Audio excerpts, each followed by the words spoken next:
Alex, maintenant j'aimerais te poser une petite question donc, dans ta spécialité, tout ce qui est coaching amoureux. Aujourd'hui, voilà, moi j'ai 25 ans et je pense que ça soit à mon âge, à 40, à 50 ans, peu importe, je vois de plus en plus de couples, mais atteints d'une jalousie mais possessive qui les détruit, qui détruit leur couple, qu'ils soient célibataires ou en couple d'ailleurs. Il y en a qui n'arrivent pas à se mettre en couple à cause de ça. Quels seraient tes meilleurs conseils? Je sais qu'il y en a beaucoup, je sais qu'on pourrait en parler des heures, mais pour vaincre ou en tout cas contrôler cette jalousie. Comme tu le dis, en fait, c'est vraiment un fléau. Et moi, je ne m'en rendais pas vraiment compte. Quand je me suis lancé, si tu veux, dans le métier de coaching, je me disais que j'allais affaire à des personnes qui ont confiance, mais peut-être qui n'arrivent pas à faire les bons choix ou qui ne savent pas peut-être contrôler leurs émotions. Mais la jalousie, elle fait partie des causes de rupture et de séparation.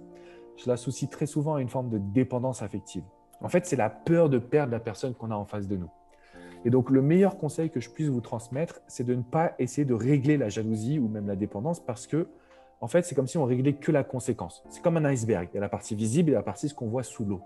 Sous l'eau, pardon, c'est un travail de développement personnel. C'est apprendre à s'aimer, c'est prendre confiance en soi et c'est aussi, dans un deuxième temps, définir qu'est-ce qu'on attend d'une relation. Parce que ça, on ne le fait pas suffisamment. On se dit, moi, je veux être en couple. OK, mais qu'est-ce que tu attends du couple? Et là, il y a vraiment, généralement, c'est un blanc. Je leur dis, voilà, si toi, tu fais la liste de tout ce que tu veux vivre et que tu mets ça en application dans ton couple, tu ne seras plus jamais jaloux ou jalouse. Pourquoi? Parce qu'au lieu d'être centré sur le problème, le fait que tu as été trompé dans le passé, donc tu as peur d'être trompé, le fait que tu penses ne pas être à la hauteur, le fait que tes parents t'ont pas dit je t'aime, donc tu penses ne pas être assez bien pour l'autre. Plus on travaille dessus, et je ne dis pas que c'est mal, mais plus le problème va grossir aussi. Alors que si on se dit, qu'est-ce que je veux ramener comme fun, comme positive attitude, comme nouveauté, comment je peux me comporter dans mon couple. On n'est plus dans le pourquoi, on est aussi dans le comment.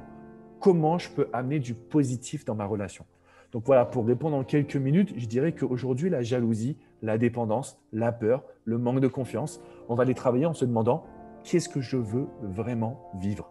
Et là, on met un petit peu sa zone de génie, sa personnalité au service de la relation.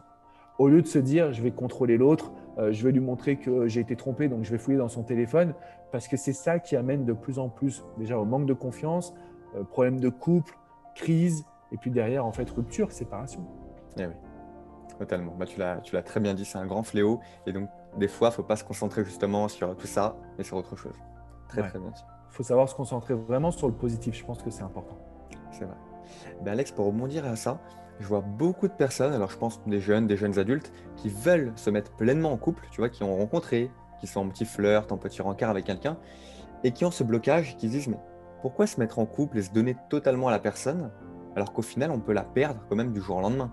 Aujourd'hui, même si on met la jalousie de côté, il y a beaucoup de ruptures, il y a beaucoup de séparations. Alors, comment enlever ce blocage et se donner totalement dans la relation? Bah, tu sais, je vais être honnête avec toi, je pense que la problématique, c'est qu'on ne reçoit pas la bonne éducation. En fait, on pense que l'amour, c'est simple, c'est naturel, il suffit de s'aimer pour être heureux. Mais ce n'est pas forcément vrai.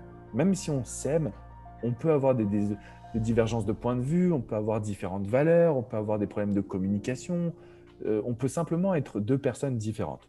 Donc, ce qu'il faut, c'est éviter de se dire il y a beaucoup de ruptures et de divorces, parce que ça, malheureusement, c'est le cas aujourd'hui, mais parce que simplement, on n'a pas les bonnes attitudes et les bons comportements. Quand on a une éducation, quand on se pose des bonnes questions, quand on fait du développement personnel, en général, on est en mesure de créer un couple qui soit épanouissant. Donc, l'idée pour moi, c'est de sortir du oui, mais ça ne marche pas, oui, mais la société, parce qu'en réalité, c'est regarder ce qu'il ne faut pas. C'est de se concentrer sur est-ce que moi, aujourd'hui, j'ai la sensation que je peux être un ou une meilleure partenaire possible. Plus on est concentré sur soi, plus on a les réponses qui vont arriver. Donc, savoir qu'on veut être en couple pour partager des bons points, pour partager une vision commune, pour aussi mieux comprendre la personne que l'on a en face de nous, c'est extrêmement important. Donc ça, c'est vraiment le premier point que je répondrai. Le deuxième point, c'est de se rendre compte que s'il y a des ruptures et des divorces, c'est aussi parce que ce sont des personnes qui ne sont pas forcément heureuses. Et on me dit souvent, oui, mais j'aimerais bien que ce soit la génération de nos parents, nos grands-parents, etc. En fait, ils étaient malheureux parfois. C'est-à-dire qu'ils ne pouvaient pas rester, ils pouvaient pas se quitter. Donc, tu es malheureux, mais tu dois rester. Est-ce que vraiment c'est ce qu'on veut? La réponse est non. Donc, moi, je ne suis pas 100% contre les ruptures et les divorces. Si vraiment on n'arrive pas à s'entendre, qu'on n'est pas compatible, bon, bah, on n'est pas compatible. C'est la vie qui veut ça. Mais très souvent, c'est parce qu'aussi on a une mauvaise attitude. Ou en tout cas, on ne sait pas comment entretenir le couple.